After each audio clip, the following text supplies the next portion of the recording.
Okay, and then let me share. I'm doing my own technical stuff here, y'all. Let me see. It comes with the territory. So, can everyone see my screen? I'm going to present it. Can everyone see my screen? Yes. Yes, yeah. Okay. All right. Yes. Does everyone Yes. have paper, pencil, and all that good stuff? We might have some things. Everything here is gonna pretty much be recorded, so everything is being recorded.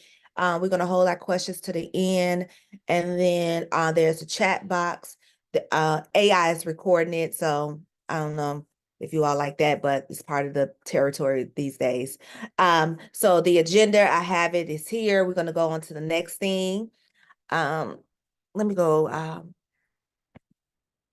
Let me go to the next one. So today's overview is basically introduction to not-for-profit goals for 2024, setting the foundations for your purposeful year, overview of the discussion points, importance of goal setting mindset for not-for-profit organizations.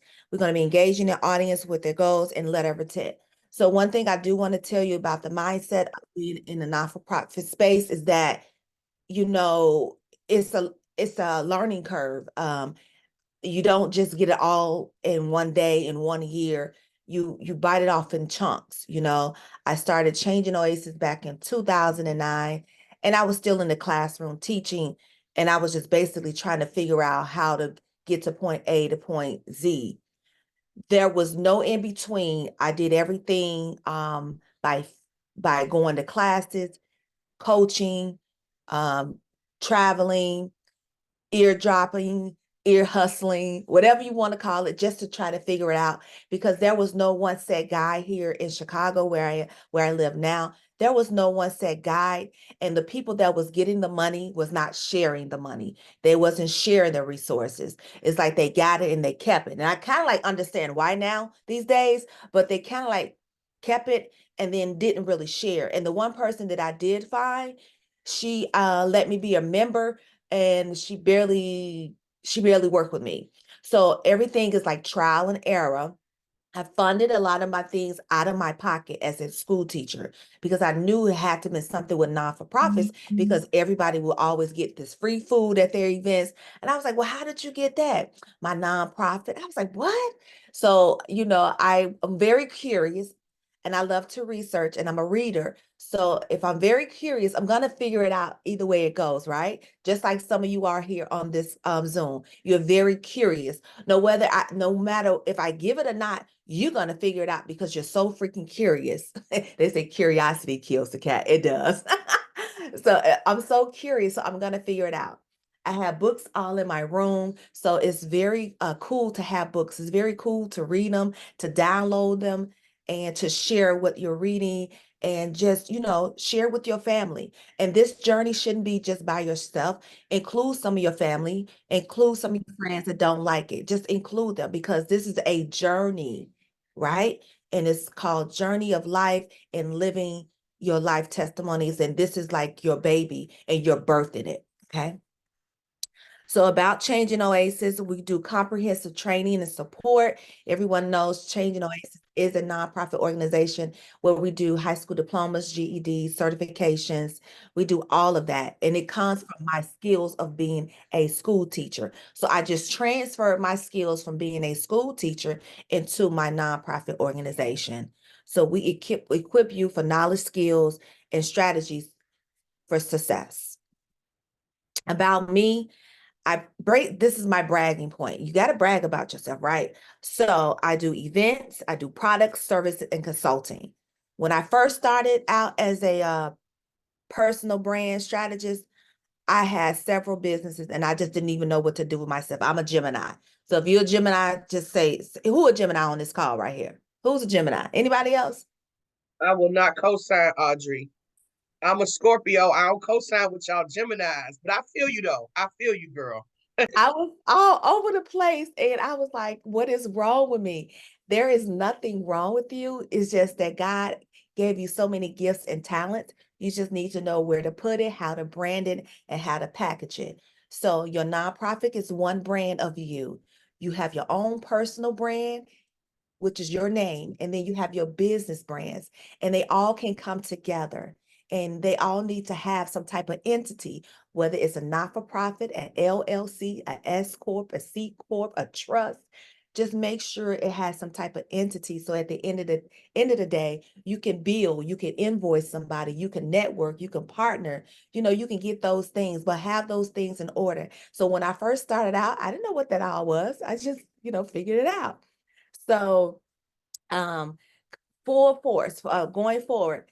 As I was teaching and I got evicted from being a teacher, not really evicted, but they gave me a pink slip a couple of times, right? And I said, no worries. Like Paul said, no worries. I got the pink slip a couple of times. I said, well, I had something to fall back on. I had my business brands. I had Ardrey and Company. I had Changing Oasis.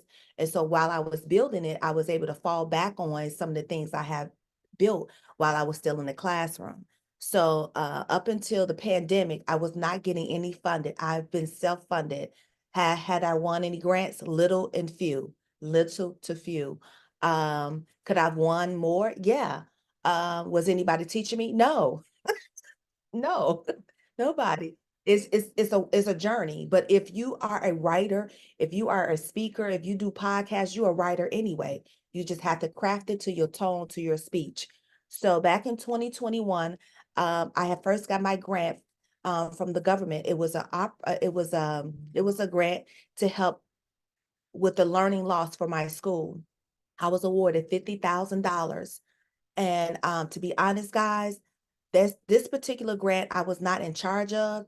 I needed to have, well, the state gave me money, but I wasn't over my money. So it's like if you wanted to work with me, you had to be a vendor. And if you were a vendor, you had to invoice me. And then I had to invoice the state, and then the state would send you a check. I never touched the money. Never touched the money. They gave me $50,000 one year. And then the next year, I think they had gave me $8,000. So my first year was $50,000 where people were invoicing me, and then I sent the money back to the people that was registered as a vendor under my school. And then the next year I was awarded a grant from ICEJA, which is violence prevention grant. And that jumped off like it was like 300,000. And at the same time, when I got the $300,000 grant, I I was a fiscal agent, which was gave me the autonomy to be over someone's money, and I was able to charge 10%. But then they invoiced me. The money came straight to me. They would invoice me, and then I would send them their money. Okay, so that's what a fiscal agent do. You're over the entity of the of another I want to say industry's account, but you have to have good record keeping, and you have to have a CPA and two things. I had an ADP and QuickBooks. So you write that down.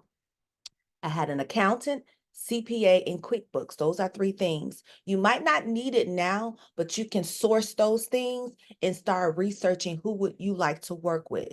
Source means you're going to research whether you want to go on Fiverr, whether you want to go on Google to find out who that is for you and what's in your budget. You are going to need those things as you begin to build your $1 million not-for-profit agency. Okay. I claimed it for y'all already.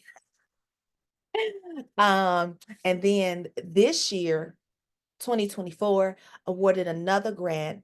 And then I'm still waiting on another grant from DECO because we're working on building our own school out. So we will have our own building, but more to come on that. So three things: good record keeping. That means you're going to have a CPA or an accountant, bookkeeper.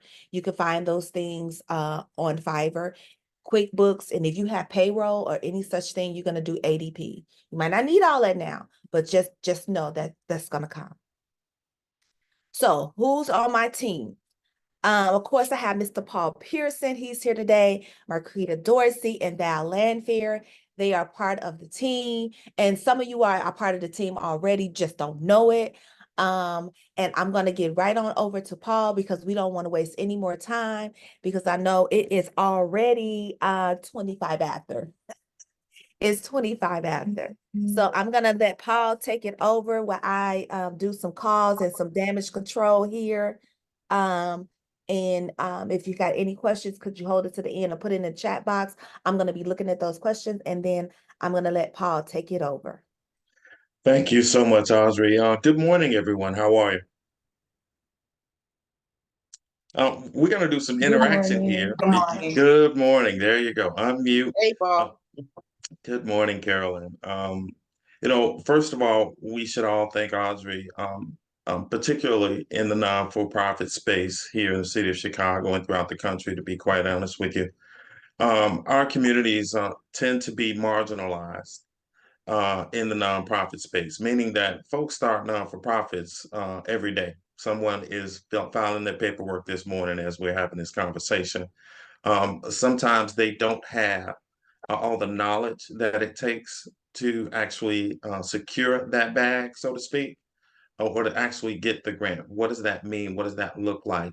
Well, we're going to take a dive into that a little bit this morning. Obviously, there's a lot more work to be done, and we're going to collaborate and hopefully lift each other up so that individuals on this call and beyond might benefit and actually secure some of those bags. So we're going to go over 5 key points in the non-for-profit space. As Audrey stated, we'll take questions at the end, but we're going to look into capacity building as first pillar in the non-for-profit space. We're going to look at partnerships. How does partnerships really galvanize not just your mission, but your community as well? We're going to look at funding. Everybody's key on that, right? We were just talking about, hey, you apply for this grant, you apply for that funding, and nothing came through, and you keep trying and bumping your head in some cases. But we're going to take a look at, what does that funding really look like, and what are the different options to get funding? It's not all through grants, as many of you may have experienced. Last but not least, there are 2 key components, and they're really one, but I want to make them 2 so that we break it down just a little bit. When you're out gathering fund resources, information, projects, whatever that looks like, you always want to protect your organization. And we'll get into that a little bit more in just a second. But you have to have some sort of memorandum of understanding to ensure that, one, you're being held accountable for what it is that you do as a nonprofit, but 2, that anyone that you're working with in your organization also has that level of understanding and respect for the project as a whole. You want to protect your business because in non-for-profit spaces, you're going to work and partner with a lot of different organizations over time. And last but not least, what is a fiscal agent, right? A lot of folks are doing the heavy lift, the work, right? You're out in the streets, you're handing out foods, beverages, supplies, resources, information on housing, and so on and so forth. And you're busy doing that, but who's handling the money for you? And the fiscal agent can actually be something that helps quite a bit in that area. But I want to get started with the capacity building. And before I get into that, I'd like to ask a simple question. Uh, how many of your non-for-profits have not just your executive board leadership team that has an accountant and an attorney on your executive board? By a show of hands.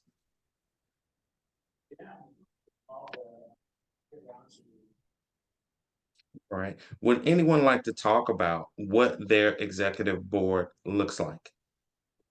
Anybody would like, this is an interactive. We want to get you to the point where this is actually a lived experience and not just information being dumped on you. So if anybody would be so kind, maybe to talk a little bit about their executive board and what that looks like and how it actually helps them carry out their mission. And I can call on someone if you guys wouldn't, want to just put yourself out on Front Street. Actually, I'll step into Carolyn Vasquez.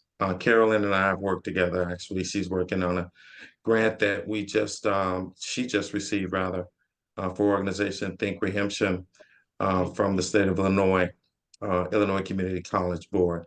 Carolyn, can you talk a little bit about your executive leadership team, what that looks like, and what their roles and responsibilities are? Well, so far, and I think I responded, hello, everyone. I responded saying right now I have a formal CPA on the team. The executive team is evolving. I consider myself to be new to the game in a way, but it's evolving. So I'd like to think I have advisors who are working with me to help me build and looking for an attorney. So I do recognize that's important. And I hope I'm answering the question. Um, Yeah, you actually are, and thank you so much for sharing that. It's not really something that a lot of non-for-profits in our communities think about. But why are mhm. these roles or executive leaders important, right? Why is it important to have someone like Audrey on your team to help your organization to build forward, right? One is the experience. She's bumped her head maybe once or twice. I'm sure we all have on this call. But what we understand is, wait, why did I bump my head, and what can I do to prevent that from happening up front? Well, a lot of that is in the structure of your organization. Are you a 501(c)(3)? Are you a 501(c)(7), right? There are different kinds of categories under the non-for-profit space beyond the 501(c)(3) that actually may align with your organization. Having a good executive leadership team in place can actually help direct you towards what is my non-for-profit, what is the mission, and how do we carry that out? And what options do we have via the tax code, the IRS, to actually execute these things? And there's some things that can help related to capacity building for not just your team, but for particular projects that you and your team are working on. Five key points that I've found and many other scholars associate in the non-for-profit space as executive leadership is identifying your communication strategy, right? So if I'm capacity building, I've got to really speak to what it is that my organization is charged with actually carrying out, right? So if I have a rescue mission for homeless folks, right?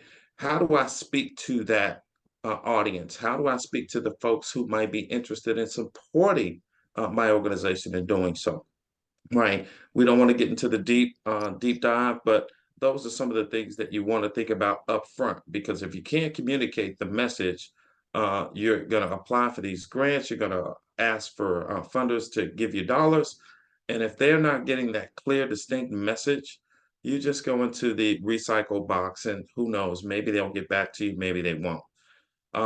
Another key is, right, you're a nonprofit. You're not, this multi-billion dollar, multi-million dollar organization. In many instances, you want to recruit volunteerism, right? Volunteerism is huge. How do we do that? You go on Facebook, social media, Instagram, Snapchat. Hey, we're having this event. Please come out. And, as you're recruiting folks to be aware of your mission, you're asking folks as well, hey, this volunteer, if you volunteer for 2 hours, that's a tax write-off, right? Incentivize that. Let folks know that, hey, we're doing this work. Come join us, right? And actually, word of mouth tends to help grow the organization as well. So you're capacity building while you're also recruiting folks to help with the mission of the organization, ensuring thoughtful leadership and succession. Non-for-profits are a little different than traditional businesses. Both are businesses. Do not get me wrong. I'm going to make this very, very clear. A non-for-profit is a business. A for-profit is a business. One has a stakeholder leadership role. One has a shareholder. The shareholders, they have stock in AT&T and so on and so forth. Stakeholders don't receive that compensation, but they're still responsible. And typically what happens is you have to have not just an enter plan. Hey, I'm the ED of this nonprofit, but you also want to include consideration of, wow, when I'm gone, who am I preparing to take over this role if something, God forbid, would happen to me, or I decide to take on a bigger role at some other organization or institution beyond the nonprofit that either I've started or I'm working with, right? So you want to make sure that you have those things in place, and that's capacity building. That means you're building the team behind you that is ready to step up and take over day one if in fact you are no longer around. Updating your technology. If you're not on social media, if you're not um, networking via technical means, then you're probably not getting as much outreach and feedback and support that you could possibly do. I know that everybody on this call probably has their social media accounts set up. How often do you work in those? How often are you updating information? How often are you working on your next events, right? And publicizing that to the general audience. Those things are very important. Last but not least, in capacity building, improving how to measure your outcomes. I could not really speak to this enough. When you're working on grants, people want to know not only they give you the money, but what did you do the money with the money, and did it align with the mission that they gave you the money to execute, right? If you're working with government agencies, and I'll just use this one caveat as a specific notation. If you're working with a government agency, they're going to send in their auditors and they're going to look at your books and they're going to say, what is going on? So you need to know before you even receive the funds, what are your measures? What are your outcomes? Is that flexible? Yes, it should remain flexible because we know reality is COVID can kick in. We can have a major snowstorm. So many other things can occur. But at the very premise, you want to have, hey, this is our goal. This is what we want to put into it, and this is what we expect to get out, and have that a very clear narrative so that organizations and/or corporations and/or government agencies that would like to work with you have an understanding of what that looks like. I'm not going to get too much into capacity building beyond that. But if you have any questions, obviously you can reach out to Audrey. She can then put you in touch with me, and I'll answer any questions that obviously have the capacity to do so. Don't have all the answers, but we do have a network of individuals that we work with in the non-for-profit space who may be able to give us the information and resources. Which brings me back to the next point, partnerships, right? Partnerships. What I really like to call this is relationships. Who's in your network? Do you have an attorney in the family? Do you have a CPA that lives next door?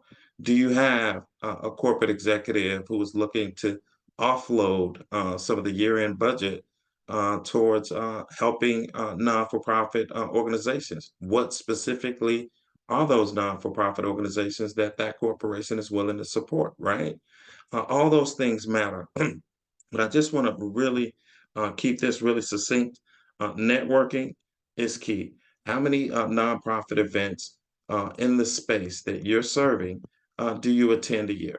I ask everyone that I've worked with, attend at least 4 of those. And maybe they have something directly correlated with your nonprofit or not.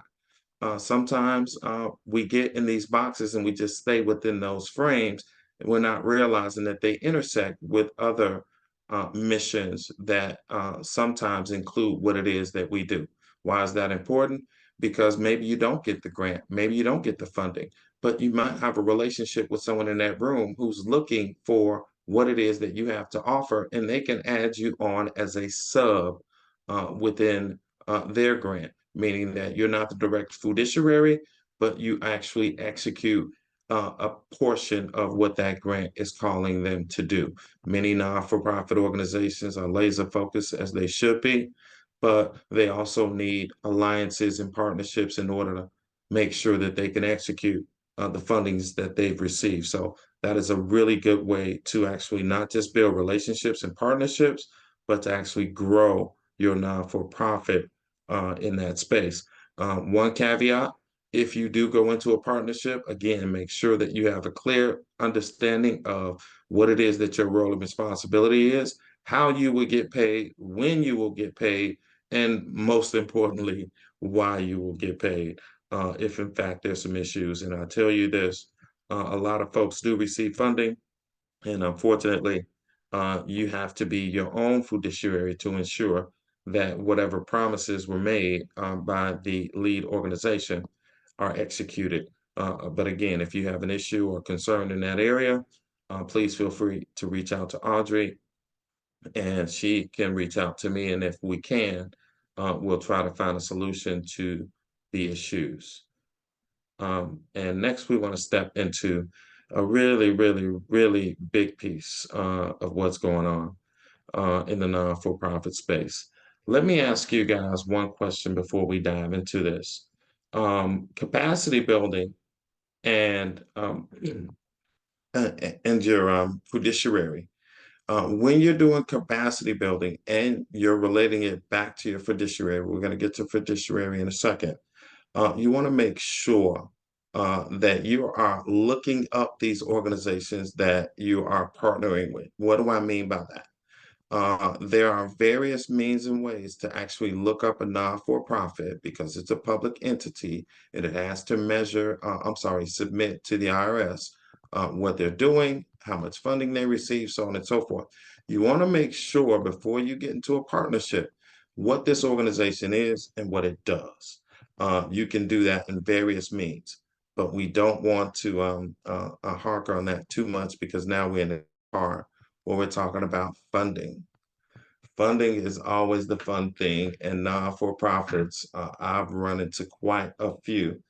They start a non-for-profit, they have $0 in the bank, they did their articles of incorporation, they sent off for their EIN, and it just sits dormant. We don't want that to be you guys. We don't want you to start a non-for-profit, get all the structure in place, get your executive board, and you have $0 operating budget. In some cases, you can borrow or you can ask for support from your church or from your neighbors to get you off the ground. But what we're really talking about is about a $20,000. And I'm not trying to limit you.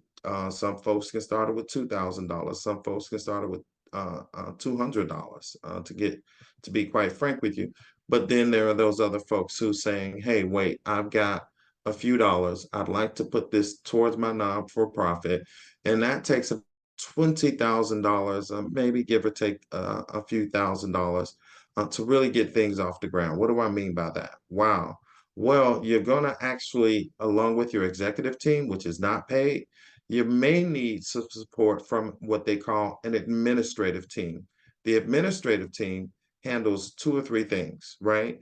They handle all the executive board's decisions. Hey, we're going to go out and we're going to feed the homeless on December the 25th, 2024. We're starting to plan for that today in January. By December, we should have X, Y, and Z amount of money and food to give towards this homeless food giveaway, right? Those are some wonderful things. However, if you don't have the funds to do it, right, that is the headache. So what are the different ways, different means by which non-for-profit organizations can raise funds? Obviously, there are grants. That is an amazing thing. Small donors, right? Hey, I'm gonna put out a GoFundMe, or I'm going to a Zoom link, and I'm going to do a podcast. I'm going to ask for donations during that podcast. There are so many different ways by which you can actually raise funds, but it just really depends on the dollar amount that you're looking to achieve. And try to be realistic like that, from that lens, rather. When you're looking at, hey, I'm trying to raise $500,000, it's probably going to be best measured over the time that it's going to take you and your outreach. Your time plus your outreach will equal your outcome. Meaning that if you've got 6 months to raise $500,000 and you don't have 10 fundraisers or folks who are making phone calls on a consistent basis from 8 o'clock in the morning to 5 in the afternoon, it's probably going to be a little difficult for you to come up with that kind of money.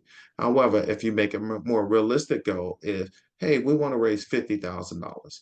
Hey, can I get my kids to make phone calls to sponsors? Can I get my neighbor to do some social media posts for me? Can I get, right, the resources that are around you, those relationships, those partnerships, to that network to help you get the word out.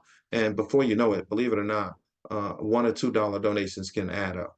If you go into the big corporate sponsors, obviously you want to have relationships in that space wherever it's possible. If you do not have those, understand the mission of that organization, that Fortune 500 company. What is it that they're actually driving? And then create your narrative to center around, if it does, what it is that that corporation is giving dollars for.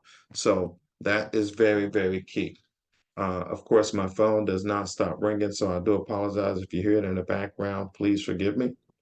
And now we're going to get to the memorandum of understanding. And I'm going to come back to you guys and make this a little bit more interactive. How many of you guys have a signed MOU? By a show of hands. Does anyone have an understanding of what an MOU is? Wonderful. No worries. Hey, Carolyn has an MOU signed. I can see that again. Carolyn, what is an MOU? What does it mean? And why is it important? Well, from my understanding, I'll give the layman's terms. The memo of understanding creates like a framework for which the expectations and understanding of how you guys or an organization is going to partner with you. So in the end, if you're trying to measure like was the goal met or what exactly were you expected to provide, you had something that would give you that outline and frame. I don't know if it is it necessarily legally binding per se, but it could be used in court, I guess, to say like you all have signed an agreement that states this is what you're going to do. But it's more for clarity and just so that everybody can kind of stay in their lane. At the end of the day, when things get messy, you need something that says this is what you said you do, or this is what you said you give, and this is what we said we do. So you have a basis to start that conversation. Thank you. Thank you, Carolyn. I think that covers quite a bit, but Antoinette, I believe she has her hand up as well. Antoinette? No worries. Carolyn, thank you. You hit on a lot. However, in these United States of America, state of Illinois, in particular, an MOU is a legally binding contract. That's all it is. It is a contract with, remember we were referring to those partners and those partnerships and those networks. Well, unfortunately, not everybody says what they're going to do and actually does it. And not everybody does what they says they're going to do and actually benefits both mutually organizations. So this is a legally binding document that says specifically, organization A will do this, this, this, and this. And in return, organization B or C or D or however many organizations are affiliated make a oath to do Z, Y, and X, right? So it is a legally binding document. It is really a protection for you and your organization. If you don't know what a memorandum of understanding is, feel free to reach out to Audrey. Audrey will then put you in touch with me so that if in fact you are building these partnerships, these relationships, these networks, that you understand what your role and responsibility is in that particular space, either as a sub or a co-author of a grant, or even an agent for that grant, meaning that your name is not affiliated with a grant, but you're doing work based upon what that grant says. You want to have a memorandum of understanding in place, signed, and save that in your documentation for the life of that grant post 3 years. So meaning the grant is over, it's dead, you completed it, you made $1.5 trillion off of it, but you still want to keep those for your financial records just in case the IRS wants to come back and take a peek 3 years out. After that, obviously, you're allowed legally to destroy those documents because they're no longer needed. With that being said, the last but not least part, and I'm going to close out here, Audrey, unless there's any questions or anything that someone has for me. And again, I apologize for not having my camera on this morning. There's a lot of things going on with my computer, so please forgive me. But You're not missing much. Folks who know me will tell you you're not missing anything by not seeing my face. But what is a fiscal agent? You've done all these predecessors, right? You've done your capacity building, you've done your partnership work, you've gotten some funding, you've got, all these different things in place. And now you're saying, wow, I either need a fiscal sponsor or a fiscal agent. Here we're going to talk about the fiscal agent. You've got a nonprofit. You don't have your bank account or finances in order. You don't have a lot of the things that are necessary in order to complete the actual task, but you've been awarded the grant. Well, you can bring on board a fiscal agent, which is another non-for-profit organization that actually is set up with the state of Illinois, whatever requirements they are, or the state that they reside in. They have a GATA, they have a SAMS, they have a bank account, they've got business that they've done with the state of Illinois over time, and they're ready to receive those funds. You just aren't ready quite yet. How do you actually overcome that? Well, you can bring in a fiscal agent. Who is a fiscal agent? Well, you may be, or in this particular case, I know Changing Oasis and I know Carolyn Vasquez would be two good options because they've received funding from various agencies, and they can receive those funds and actually dole out those funds related to the actual grant itself. What does that mean? What does that mean? That's kind of confusing, right? I'm gonna try to close it this way. You've got a mom and a dad who are really good with money. You're a college student and you want to go buy a car, and you got a part-time job that helps pay for this car. Instead of having the money direct deposited into your own bank account, to make sure, because your parents maybe co-sign for that car, they're going to say you're going to direct deposit the amount for that car into my bank account, and we will make sure that the bank, that whoever loaned you the money for the car, gets paid on time every month as they're supposed to be. That is what a fiscal agent is responsible for. They're not carrying out the grant. They're not executing the mission. They are just making sure that fiduciary responsibilities are being met by your organization. It can be a huge benefit to smaller non-for-profit organizations, particularly marginalized organizations, where you are focused on actually doing the work and not necessarily making sure that the IRS and or the state of Illinois doesn't come in and give you an audit and give you a ding on your non-for-profit and or worse, right? But with that being said, I just want to again thank Audrey and the Changing Oasis team, the County of Cook for hosting these types of symposiums where we can have real conversations about community-based non-for-profits and what that looks like. And obviously each one of you, regardless of the outcome of funding or whatever the case may be, I am encouraged by seeing so many amazing and bright and wonderful organizations come together to support our communities and carry out the missions of the non-for-profits. Thank you guys so much, and hopefully we can reconnect at the end during the Q&A. Audrey? Thank you all for that. I'm so excited. Thank you, Paul. That was a lot. I took some notes. I don't know about you all, but I'm like, I got some good notes. I mean, Paul, you hit it right on the point. Communication is key, partnerships is key, having your narrative, having a board, having somebody that got some money at the beginning of your I want to say your mission. That's going to be very key. Like I said, for myself, it was like I was self-funded, meaning I'm using my 9-to-5 job to pay for whatever it is, and then I will write it off on my taxes because everybody needs something to write off. So for the first 10 years, you guys, like I said, nobody showed me. I walked the walk, talked the talk, and I used to be so afraid to even say Changing Oasis. So now I'm Changing Oasis. So don't be afraid to share what you're doing. Don't be afraid to ask for money. Don't be afraid to send a proposal. Don't be afraid to go on some of these events. I go to a lot of networking events. Yeah, people may say, oh, I seen your face. Yeah, you have, because I do have social media. So let's talk about that. So your social media is another platform where if a funder wants to see you, where are you? Whether you have a landing page, whether you have a website, whether you have TikTok, Instagram, LinkedIn, Twitter, social media, Facebook, or YouTube. That was 8 platforms. Pick 3, pick 2 or 3.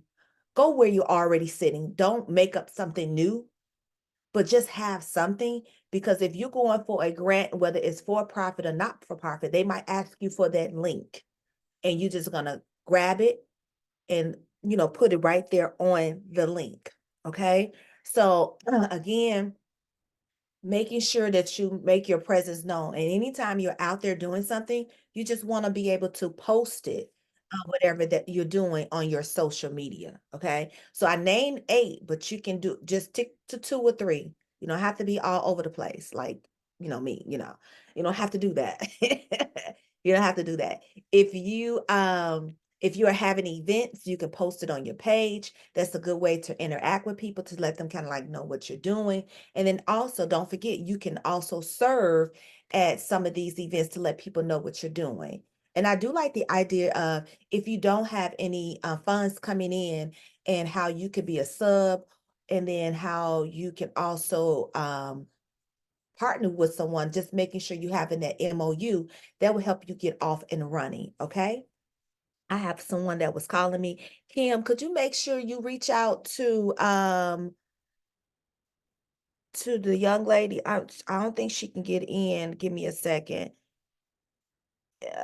Give me a second. Okay, so let me go on to the next thing. So make sure you have notes, take it down. Let me go on to my next slide, get it on to the business, because I got stuff to do, y'all. I really do. I don't have time to be playing with y'all all morning. Let me see. Let me share my screen. That was a Gemini thing, wasn't it, that you just said? Gemini's Absolutely. always got stuff to do. They want to blame it on you. No, I'm just teasing. Yes. So here is the exploring grant opportunities. So here it goes. There's different type of grant opportunities available for you. But knowing your vision and your mission is going to be very key. Always have that. And on your Facebook page or Twitter or Instagram, make sure you have that, some type of vision or mission that you're doing, so people know what you're kind of like doing. And for me, examples of grants and characteristics, I'm going to show you that and share with you all that at the end. But sam.gov, not sam.gov, you have gov grants out there for you. You have grants on cyber. I'm going to show you that one at the end. And then I'm going to show you how I get grants dropped in my inbox every day that's catered towards me. But you got to be on Google. I show you that at the end. So I share this all the time with people that I'm on the stage with, whether I'm on Clubhouse, whether I'm on Facebook.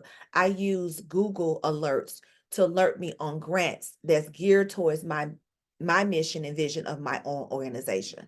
So those grants will come to you in your email box, and then you just have to be able to have that time set aside. Well, some people might say, well, I don't know how to write grants. Yes, you do. You read the question and answer it. Everybody is a grant writer on here, whether you like it or not. You don't need to necessarily always pay someone because you're so busy. That's okay. You can always go to Fiverr and find you someone. I'm not a grant writer. I just answer the questions, and I learn by trial and error. But I no way profess to be the grant writer, but I consult. Okay.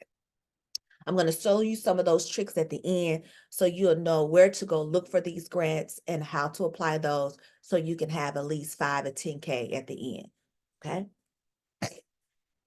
Everybody knows, in order to get state grants, you have to be registered with GATA. So I'm going to click this link right here. And GATA is a Grant Awards Transparency Act. And basically, this is where I get the grant for DECO. I get the grant for ICEJA. I have to be registered. So these are the key things that you're going to need if you are not for profit and for profit. You can do for profit here too. So let me click on the link. I'm going to take you here, and it's called GATA.Illinois. And I'm going to just show you, I'm very transparent. I'm going to show you my back end of my GATA, but this is where you will come to register your not-for-profit. It's gata.illinois. So they do audits. This is where you get audited for your program to make sure that you put in the money that they said that they gave you. And you need to have an accountant or CPA on your team. Okay. So let's go to grantee portal, which is right here. I'm going to click on it and I'm going to sign in. I'm just sharing this with you. Okay.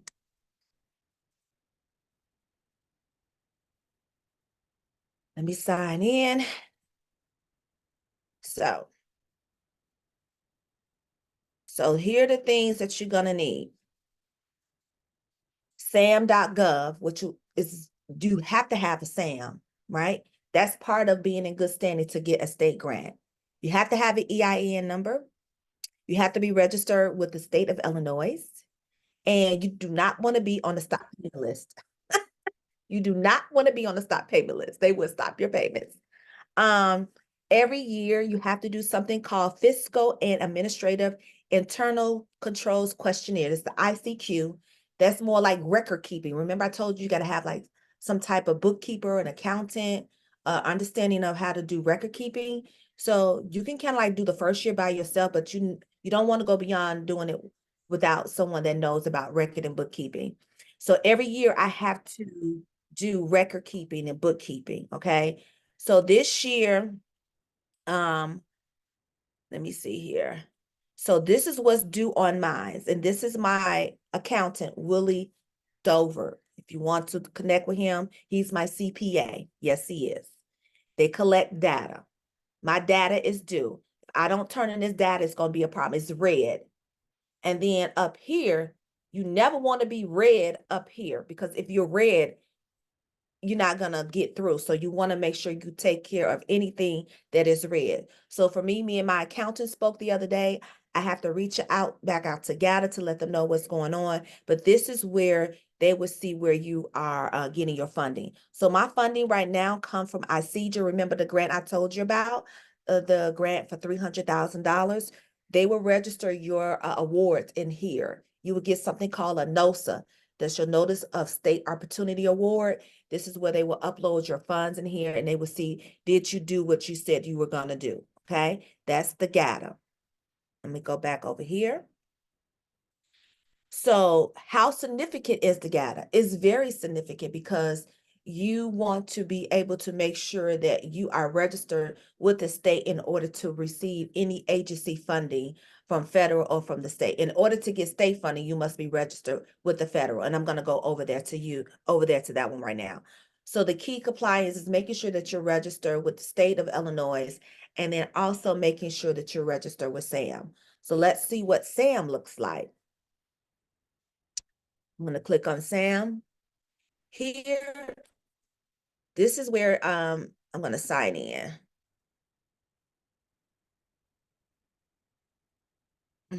Let me sign in for you. Hold on. Okay. Let me close these out. So a lot of times, let me go home. A lot of times people want to know, how do you get to SAM? And SAM has been very, they changed over the system. So I hit it so many times, I'm sorry.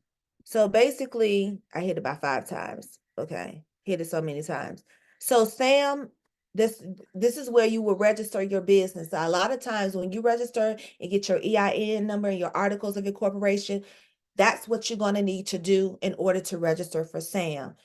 Whatever you register your address with your EIN number, that's the same address that you need to use for SAM.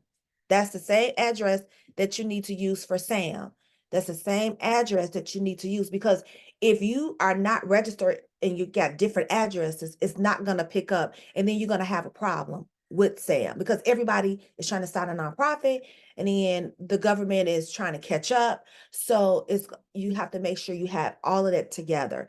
So I'm going to hit accept, but once I hit accept, it's going to go in there. But this is just for you that may not have it. Make sure whatever you put on your EIN, on your 1023, it's the same address that you have on your banking account. because this is where you put your banking account information at, and this is also where you would get your Sam Cage code and your unique identity number. So you need this in order to do,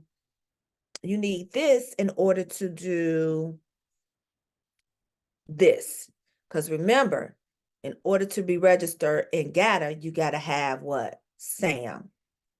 So that might take some people may need to tweak that. Some people may need to update the address. So two things, anytime you need to update your address, it's an 8832, I believe, form, or once you begin to file your new taxes, you can put the new address in there and update it, but it's very finicky. So be very clear on what you put in on your articles of incorporation, making sure everything matches straight across the board. The moment you move something, the moment it gets a little tricky, okay? But you're going to go in there and make sure you have all of that done.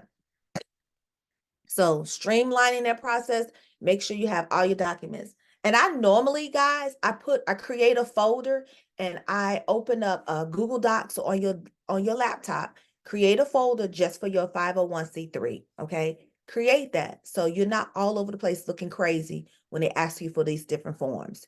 Download it, upload it. The next thing I want to talk about is your Illinois exempt or your Illinois taxes. You have to file 2 taxes. I don't know if you all know this. Nobody, I mean, my mentor, not the mentor, but the lady I signed up with a long time ago, she told me, but I really didn't grasp it at the beginning. But I had to file my Illinois and I had to file federal. Anytime you're under $50,000, you just can do a card. But if you're over $50,000, you have to go online. Here's another thing, guys. There's no more turning in paperwork. You have to file your 990 federal online too as well now. And they sent me my taxes back. No lie. They said, man, we're not accepting any more federal state taxes back paper. You have to do it online. As a matter of fact, you're penalized about $3,000. Oh, what? Who? So they try to penalize me $3,000 for being late. So I got to respond back. So thank you, Holy Spirit, for that one. So let's just go over to what does it look like to do your Illinois taxes and then all that good stuff. So here you have to register on your Illinois. This is the link right here. If you like it, I could drop that to you as well. Let me just drop it to you right now. You have to make sure you register with the state. You have to file. If you don't file it, y'all, they are going to penalize you. They're going to make money off your mistakes. So that's why you want to make sure that you file your 990 Illinois charitable annual report. If you're late, it's $100. It's downtown. You can turn on, now those you could turn in, but you file your 990. And for the federal, I go to the Illinois 990. That's an online portal that I had my tax person to help me do because it was kind of like difficult. So I file it in 2 places. I file it with this federal, with the state, and then I file it with the federal. I'm not going to go to that link because I didn't have it set up and I didn't want to, get off this square right here. But this is where you would actually go. If you need an extension, you can ask them for an extension. But this is basically where you go tell the people where you got your money. Don't be ashamed. If you put $200, you could put $50, whatever you made, you want to make sure you report that and record that with the state. You have to file it in 2 places. So the required documents is basically having your QuickBooks, if you want to use that, or any donations that you receive, you make sure you want to do that. And you want to make sure also that you having something like financial documents or financial statement, because a lot of times when you start asking for money, people might want to see your financial statement, and I'll show you that. Or if you have an accountant that knows how to do that, you basically want to have a financial statement and you can create that online. I go Google that and I'll show you how to do that at the end too. The next thing I want to talk about, let me see this. It's a letter of intent. So we're going to have some little homework here at the end. So a letter of intent. So recently I was awarded, no, I was looking for a grant. It wasn't a state grant. It was more like a grant from a bank. And so in order for me to get this grant or apply for it, I had to do something like a letter of intent. And with the letter of intent, it was like basically who I am, what I was going to do, what was my mission, who was I going to help. how many I was going to serve, and then what was going to be the outcome. So the letter of intent is going to be very key. I want you all to do some lip practicing because I got to stretch your muscle. If you learn how to do it and learn how to fail first, you'll understand really what it is to be or how to have a successful letter of intent. I played around with it. I got rejections many of times from letter of intents. I went back and worked on it. Just like school, you work on a paper, you your first draft, second draft, and then your final. That's kind of like how grant working works. If you don't understand why they didn't give you the grant, you can always go back and ask them for, how do I go back and rectify what I did? So the next time this opportunity comes out, you'll know how to go back and write the grant the way that they want it. So I'm going to get to the cyber grants with you, and then I'm going to let you see my Bank of America. We're going to do Bank of America grant at the end. So we do have opportunities, changing our ACEs. We do have opportunities. I'm coming to the end because I got to show you some stuff. We do have opportunities and we do have grants. If I talk to you one-on-one, that is so good because we do have applications. And if you're looking to donate your time, volunteer. If I can't stress this enough, if you volunteer for a nonprofit organization, you know you can get some of your student loans written off. I'm just saying. So if you volunteer for nonprofit organizations, you get a chance to write off some of your loans, student loans. So this year or last year, because of the Biden administration, I got $50,000 forgiven. $50,000. And y'all know that's a chunk of change. That's almost like a house, right? Down payment on a house. So you want to make sure that you're volunteering. Anytime you're volunteering, you can always keep your volunteer hours and let the government know, hey, I volunteer for this organization and how much can y'all help me? So don't forget, it's very important to, when you give time, you get time taken off any of your student loans. So we do have opportunities. I'm going to show you my website. I'm about to leave Canva. Yes, we are.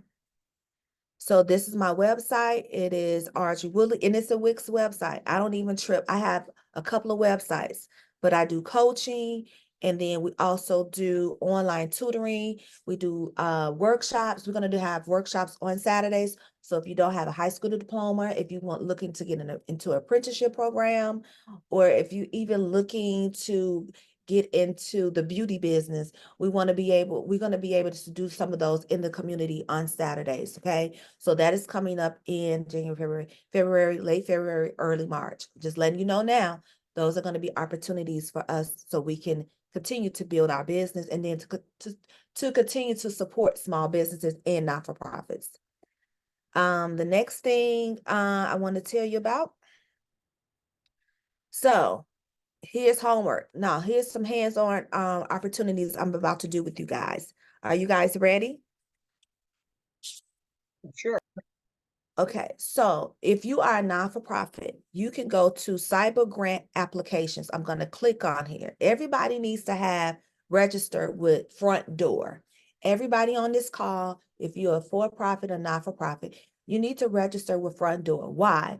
Because Bank of America uses it, US Bank uses it, Walmart, and there's a few other ones that use Front Door. And it's actually where these private organizations and donors, they come and they say, hey, we got money to give away. And they actually have a membership with Front Door. So once you register your organization, when grants come open, which is what we're going to apply for one today, you can go and apply for one that aligns with your vision or missions for whatever that they're looking for you to get. So let's say Front Door, we're going to click here. You are a U.S. IRS, you're registered with the United States government. So you're going to click there and you're going to look for your charity. So I don't know if you need to use your phone. I don't know what you need to use, but you need to go see if you are registered, if your name is in here. So I'm going to type in changing our ACEs in here, which we already know. Go type your own organization here and see if you can find your organization. If not, you need to make sure you're registered in here. And I'm going to put my state, Illinois, and I'm going to hit search.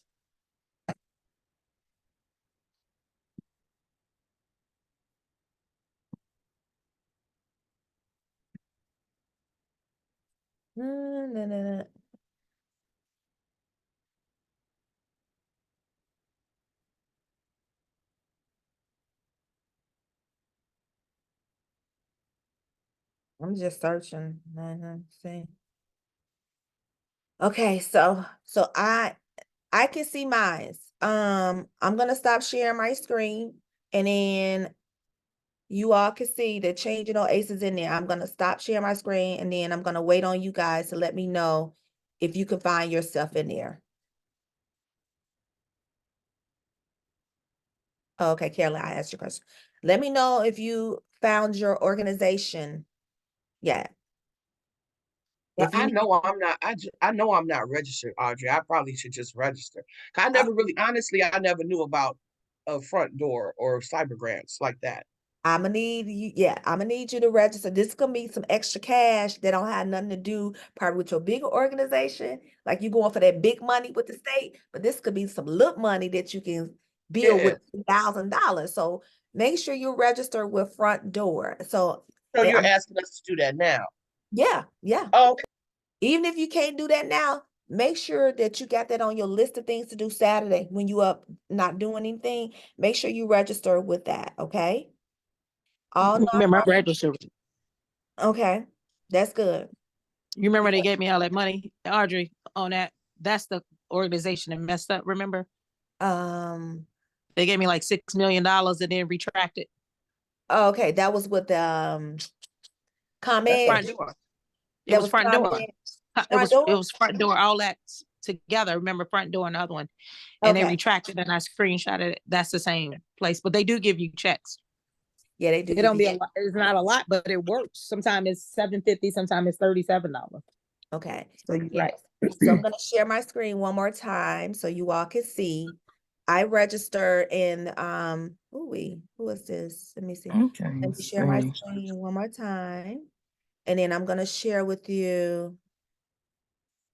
You're gonna see that my organization is registered. If you haven't registered, just register today, okay? That's one thing you're gonna do. One thing you're gonna do. Do you get so the last one I registered for was Walmart. So if you're looking for funding for Walmart, you would definitely come here. They give up to $5,000. You can apply 15 times in a year. It opens back up in March. But this one I wanted you to do because I wanted us to go look at a grant that's going to be coming up, which is the Bank of America. So with this cyber grant front door, is it the process to which you filing for the grant pretty easy? Is it, you know what I'm saying? Absolutely, you got to have your Okay. you got to have those things kind of like what GATA asks you for.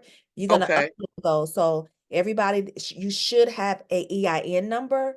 Right. Um, you're gonna need that. So just Okay. go once you register, you're gonna look and see the things that they're looking for. So one, you're gonna have your EIN number to let them know that you are registered with the government, and two, you might have to make sure you have your bank account. Okay. Mhm. So this is one way of funding your business when you can't get any money anywhere else. These are ways to get 10,000, 20,000, 50,000, 75,000. So I'm going to hit the screen. So that's going to be your homework to do that. Now here is my next questions because I'm going to do another little trick with you on how to find grants that drops in your email today. So are there any, I'm gonna stop sharing my screen. Are there any questions? I know Carolyn was giving me a tip on candid form. I'm going to talk about that on the next one because I know I just dumped a lot of stuff today. But the main thing today is that I wanted you all to register with Front Door. I had got like brain dump. So Front Door is what I want you to do. For those of you all that are new, if you don't get QuickBooks, I did something like real basic when I started QuickBooks because they might give you a 30-day free trial. But if you have an accountant, they may have QuickBooks for you. You might not have to do it, or you could do something real simple again by going on to Fiverr and finding someone that can do that for you. So once you start getting into the big money, you're gonna need it because I can't show it to you right now, but I have a big book and I have to do chart of accounts. I have to show where I spent my money. If they gave me $270,000, I got to show the line item, the bank statement got to match with the line item from QuickBooks. It got to match. And when you have an audit, your accountant needs to know what you did. So they're going to pick your bank account on how you spent your money. Yes. So you might not need it now, but just, you know, going forward, you may need it later. But right now, you could just hold off if you don't have the funds for it now. Let me go to the next thing I wanted you all to do, because I got to show you the next trick. Let me share my screen. Are there any questions? So open up your cameras. If you got a questions, you want to let us know. If you want us to look at your website, if you want to share your social media handle, this is the time to drop your social media handle, whether it's on LinkedIn, Facebook, or Twitter, Facebook, Snapchat, whatever it is. No, don't do Snapchat. Instagram, you can drop your handle. I said Snapchat, but if you want to, you can drop whatever you need so we could share, so we could support you, because I know building a non-for-profit is not for the faint. I'm just letting y'all know now. I'm gonna give you all a few minutes to drop your handle.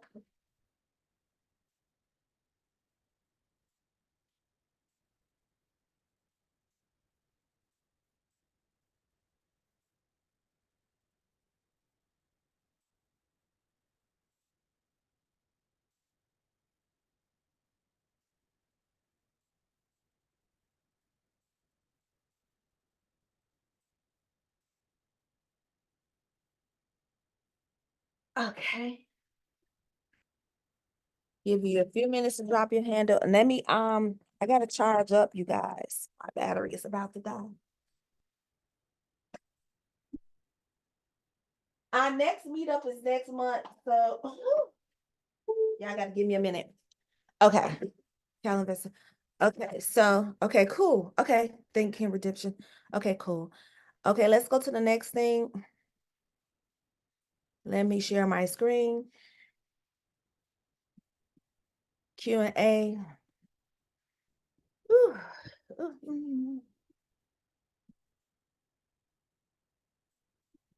I guess that was it. Oh, that was it. Okay, so let me stop sharing. So let me share with you. Sorry. Let me share with you on how I actually Bank of America. Okay, hold on. So I wanted to do the Bank of America with you guys. So Bank of America. I don't know if you all can see my screen. That's not what I want. Oh, that's my checking account. Y'all don't want to see that. That's empty. That's okay. We'll look though. Y'all don't want to see that. That's empty. Oh my gosh. I'll say I can't unsee it, but it's okay, you know. Oh my goodness, that was too funny. Y'all don't want to see that little empty thing. Let me see. So Bank of America. So let me go to this. Bank of America grants. Okay. So normally what I do, can you all see my screen? Can y'all see me moving around? No? Okay. So Bank of America. Okay, Bank of America grants. So I'm gonna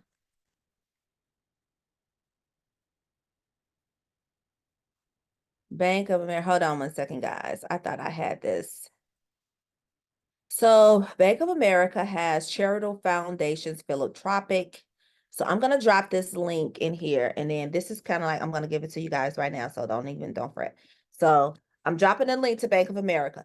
This is where you're gonna go in this particular one and click on the link here if you can, or grab it, put it in your notes or however you want to do it. You're gonna click on that link, and I'm gonna click on it, and I'm gonna share my screen. So I'm gonna share my screen.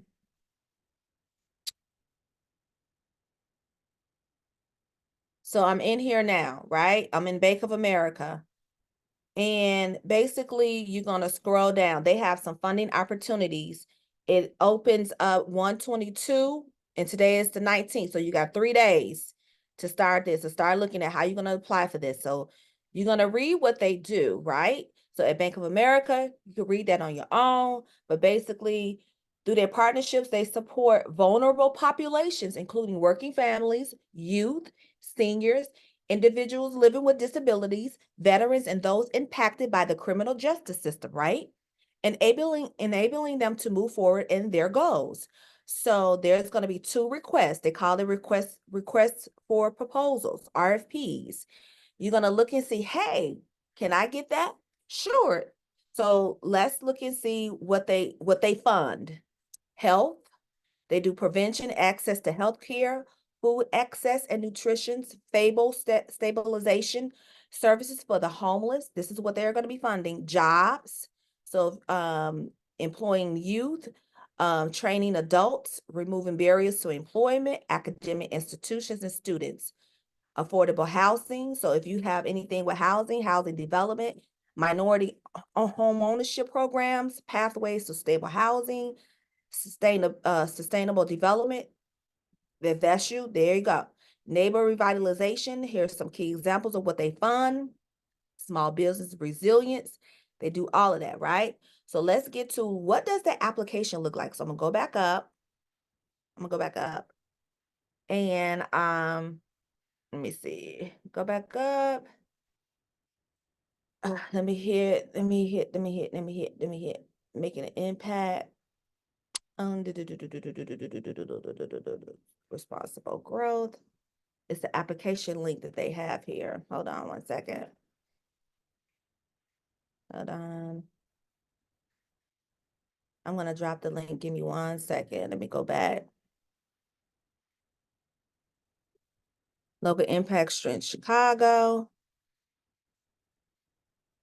We don't want to open up no account. Hold on 1 second. Who here banks with Bank of America? I have a small business account and I have a business checking account with them. Okay, hold on.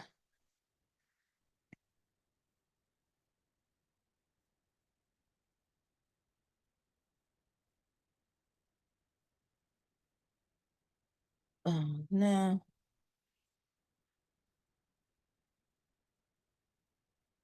See, this is what they pay me the big bucks for. Hold on. I'm gonna drop this in the chat. This is to everyone. So this is a little homework that you can do as well. I just dropped it in the chat. You basically here's the eligibility quiz login. So what you would do is basically go in here, and the main thing they asked you for was your tax ID. The tax ID is basically on your records of when you get your article, when you register your business with the government, they send you that letter back. That's what you need. That's without saying. Everybody should have that. And then they want to know your organization name, address, city, state, and then you hit submit. Once you hit that, you basically will get an email from them. So this is something that you can do over the weekend as well. Remember some of the things that they fund. You can go back to that one. But notice that link for the grant was not in the same link where I actually showed you. So I had to go back and look for it. I was getting kind of scared, like, wait a minute, where the link go for the funding? But you can basically go here. They basically want to know where you are, your zip code, and then what's your 501c tax ID, EIN number. That's going to be very key, okay? And then from there, one last trick that I'm going to show you guys on how I seek funding. You know, my brain just works when it want to works, but so Google Alerts. I'm going to type in Google Alerts. Google Alerts. So I haven't used it in a while, but because I get the funding. Google Alerts setup. So everybody see Google Alerts setup. You need to create a Google Alert setup to find funding for your organization. So I set it up for like 5 or 6 things. So everybody sees what I typed into Google. I typed in Google Alert Setup, and then you're going to create the Google Alert search. So whether you're looking for grants for youth, for housing, for small business, for grants, what else? Give me some other ideas that you are looking for grants for. Stop sharing this right quick. So now Do just they want to do capital expenditures or things like that? capital operation cost. Yeah, Okay. operation. So you want them, it's almost like a crawler for you. or your virtual assistants to find grants for you. This is what you're going to do. So you want the Google to alert you for when they have grants for small business, for women.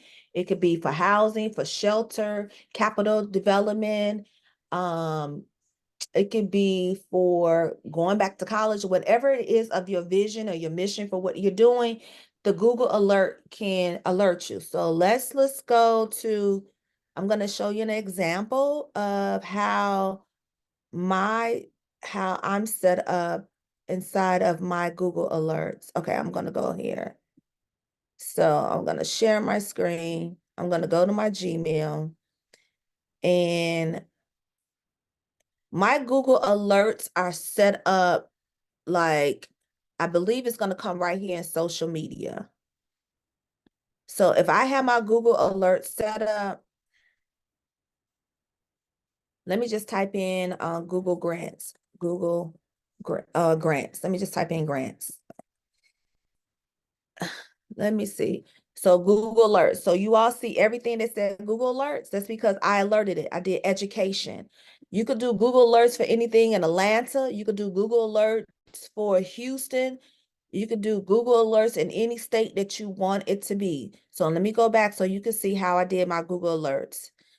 So Google is going to alert you to youth grants. See how I have youth grants? I got it there. Let me see what else I got. I got Opportunity Grant Housing. I got SBA grants, Chicago grants, Grants Illinois, SBA. So normally I put my Google alerts in here. It's going to alert you. So let's say here,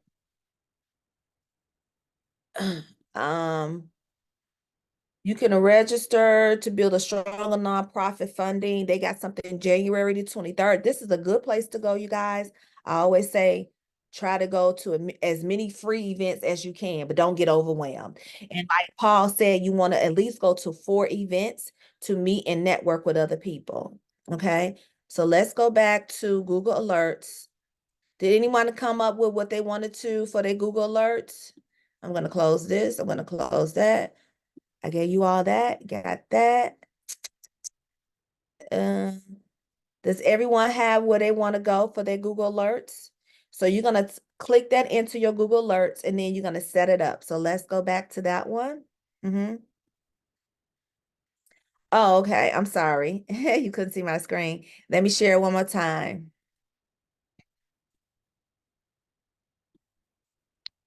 So I'm going to type in Google Alerts. I'm sorry. Google Alerts set up. You're going to click that one, and then I don't need to chat with you right now. I don't need to chat. Go to Google Alerts, click that, and then you can snapshot mine if you want to. I don't care at this point, but you have to create your own. Let me go back. Once you hit Google Alerts set up, you're going to click Google Alerts right here. Once you hit Google Alerts, it's going to take you over here. So you're going to type in what you want it to alert you to in your mailbox. So I have tax lien, Chicago, apprenticeships, construction, business grants for women of color, capital development grants in Illinois, CDFI banks in Chicago. So it alerts me, okay? And then once it alerts you, you're going to get an email just like I showed you. Let me go back to one of my emails. It's going to alert you in your email. I'm sorry. It's going to work. It's going to alert you in your email. And then let's say Google Alerts.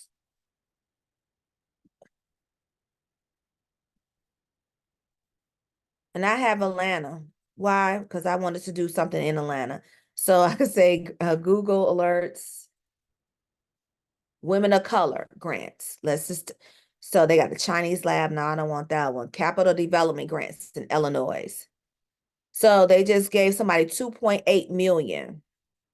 And I think I got, let me see, Google Alerts, prevention violence. It's going to come up in your email. So let me see, Google Alerts, Chicago grants. Let's see. So right now, guys, I'm in the Google alert because I'm applying for a grant.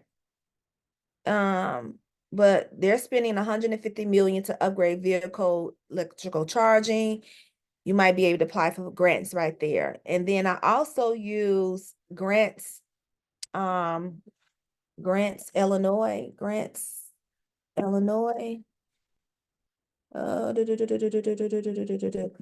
Uh, no, that's not what I want you to do, guys. That's not what I want you all to. That's overwhelming. I just want you to do that. Grant Watch. Okay. Grant Watch. I'm sorry. So if you all want to come together and you all want to just look for Pacific grants, you can. So you could do Grant Watch or grants.gov.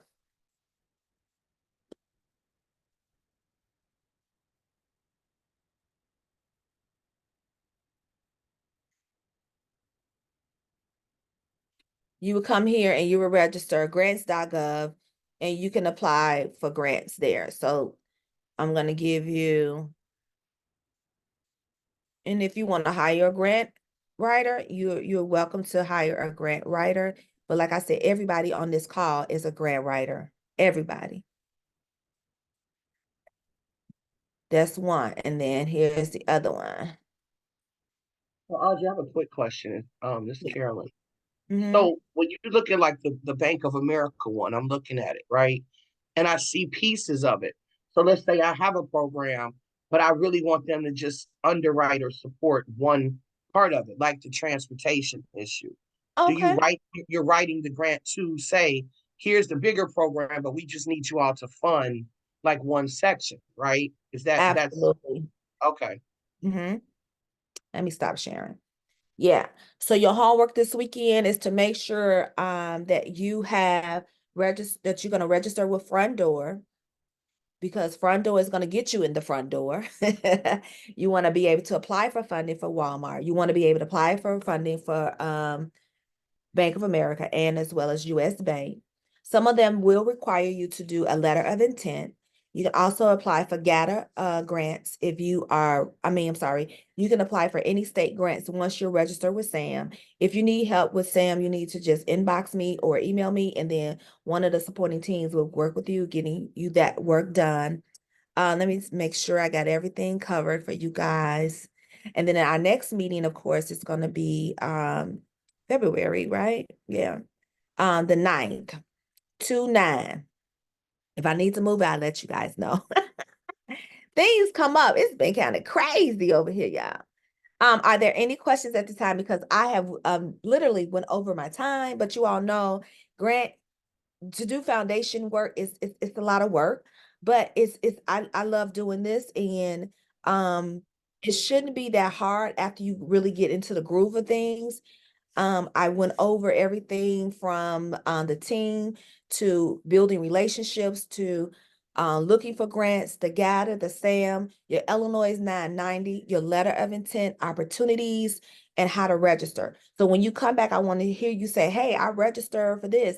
I registered for 10,000. I registered for 5,000. So for the baby steps, for you looking to start off, I would suggest that you start off with that.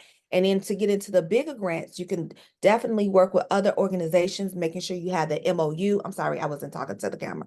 Making sure that you have the MOU, making sure that you are serving your community, whether it's going to set up with the alderman and getting to know your alderman, getting to know your state reps, wherever it is that you can support so you can get your name out there. People remember you by what you're doing. And then don't forget your social media, making sure that you have a social media presence, whether it's on LinkedIn, whether it's on Instagram, Facebook, or Twitter.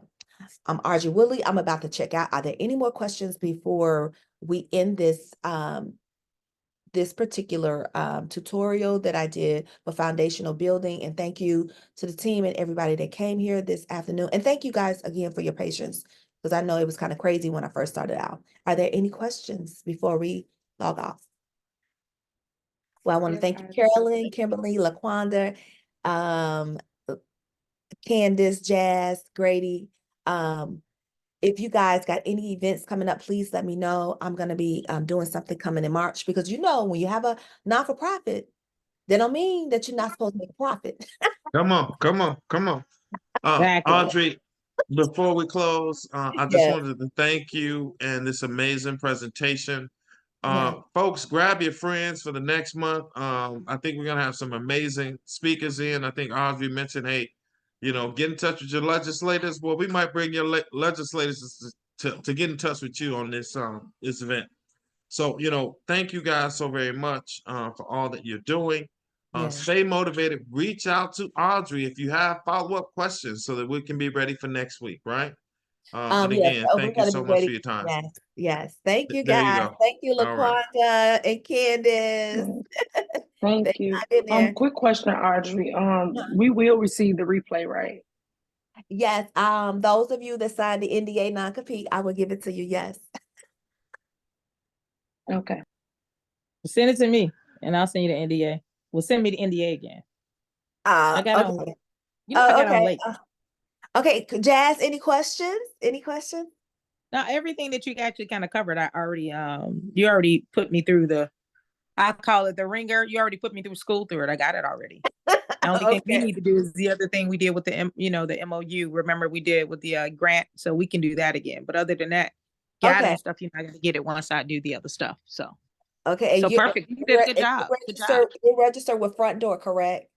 Yeah, I'm registered. You got me So- registered a long time ago, and it's tax exempt. Remember? Yes. So Yeah. go ahead and You got apply me on for cue. funding. Yes.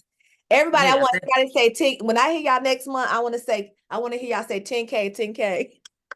Exactly. Thanks, Nobody's Audrey. gonna be broke. Exactly. Okay. All right. Yeah. I'll That talk to you part. later. All Okay. right. You guys. All right, Thank you, bye-bye. Paul. Thank you, Grady. Thank you, guys. Kim. Okay. Thank you, Candace. Thank you.